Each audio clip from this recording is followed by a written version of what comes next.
This month, our theme is to love God and love others, based on the very famous passage in the Bible where Jesus says the greatest commandment of all is to love God with all your heart, soul, and mind, and love your neighbor as yourself. At church, we take this commandment to love God and love others pretty seriously. And that's why this month we're kicking off a great, big, giant, humongous avalanche of a challenge that we're calling Serve Big. And the challenge is this: love people by serving them. Now you might be wondering, what does it mean to serve people? Well, let's take a look at what Jesus taught his friends about what it means to serve. You probably know this story. It's part of the Last Supper. So let's jump into what Jesus has to say about serving. It was the night before Jesus died. Jesus knew he was going to go back to heaven soon, and he hadn't finished teaching his friends about everything he wanted them to know.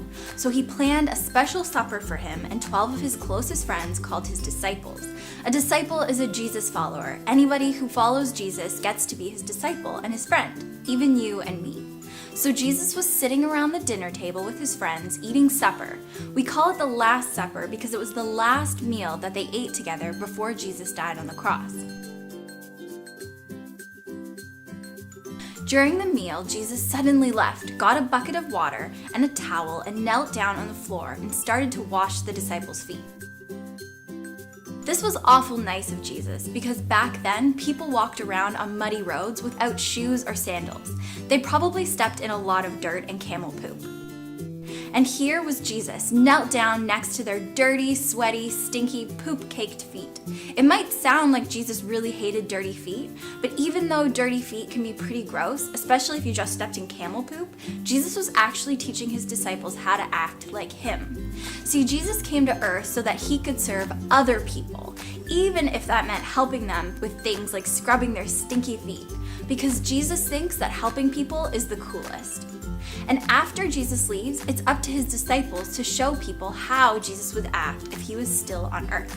So there you go, serving. Jesus taught his disciples about serving when he washed their feet. Serving is when we do something for other people and get nothing in return. Jesus didn't get paid to wash the disciples' feet. He didn't get a reward or a special celebration. He washed their feet because it was a stinky job that needed to be done. When we serve others, we look for their needs first before our own. We don't have to be a grown-up to serve or even a big kid. We can serve right now in our own way. Here, check out Abby's story about serving with her Sunday school class.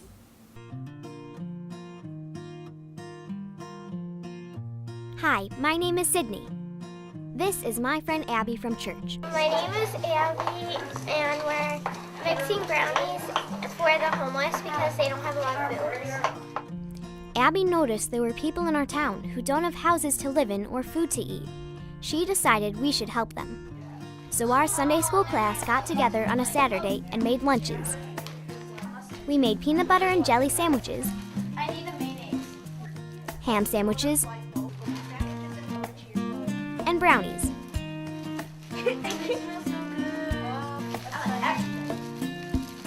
We put everything in lunch bags.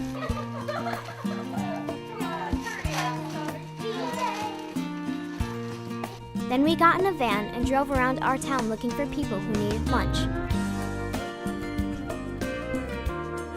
We went to all the parks, train stations, and libraries, places people hang out who don't have homes. We passed out lunches to everyone we saw who needed one. One of our leaders was with us all the time to make sure we were safe. Then we took our leftover lunches to a place that takes care of homeless people every day, so they could use them. It felt good to help people who don't have as much as we do. We showed them God's love through peanut butter sandwiches and brownies.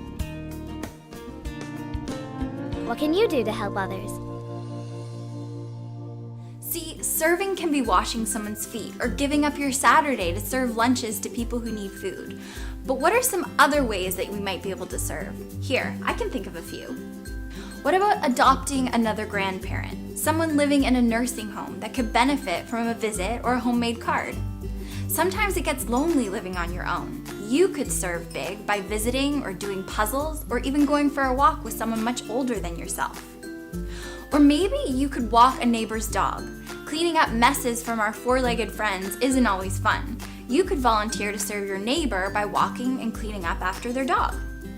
Since it's the fall, you could offer your services as a leaf raking expert to those who need some extra help. Or if you like an inside job, what about tidying up your room or one of the play areas in your house? Could you help tidy up toys or clothes for your siblings? If you're someone who always gets their homework finished ahead of time, maybe you could serve your younger siblings or a friend or a neighbor by helping them with their homework. Or you could ask your teacher about helping a new kid in class get all of the info they need to stay up to date. All of these are great ways to serve by using your brain power. If you're an older kid, a great way to serve would be to volunteer to look after younger kids in your area. Could you invite a few of the neighborhood kids over to your house to give their parents a night off? Or could you go over to their house and entertain the little ones while their parents get a chance to catch up on some work around the house? Or maybe you could volunteer to look after some extra chores around the house this month. What about learning to do laundry? How about setting the table for each family meal? Bonus points if you fold the napkins in a fancy way. You could look after doing the dishes while a parent cooks dinner, or better yet, help prepare dinner this month by peeling veggies or stirring sauces, or even reading the ingredients from a recipe. One simple way to serve every day would be to pack everyone's lunch. You could even slip an encouraging note or a picture in to show everyone in your family how much you appreciate them. Or maybe you want to organize a big serve project. You could spend an afternoon finding clothes, toys, or electronics to donate to Goodwill. You could encourage everyone in your home to find 1 or 2 items to donate. Or you could use your allowance to buy small items to make goodie bags for people living on the street. Or you could bring extra supplies to the Humane Society and visit the animals that are waiting for their forever home. These are just a small number of examples of simple ways that you can serve at home and around your neighborhood. But I'm excited to see what other kinds of service activities you can come up with. So let's get started. Who's ready to serve big?